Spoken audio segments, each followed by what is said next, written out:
NX-cam turning now allows you to easily perform synchronized machining of a part with two tools simultaneously, also known as pinch turning, merging lathe, auto balance, and dual roughing.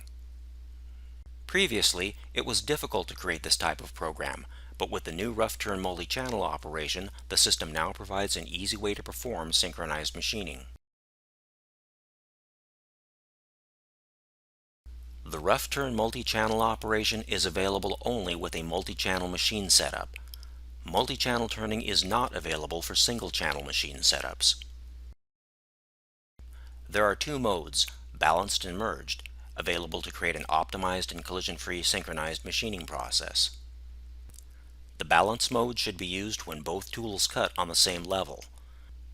Use safe distance to center line to specify a safe distance between both tools at the center line to ensure a collision-free process.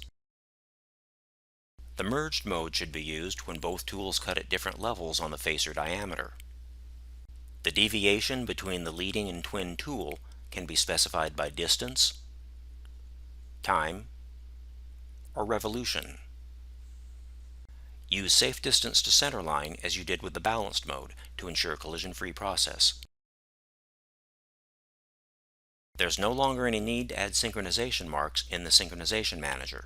The system adds them automatically.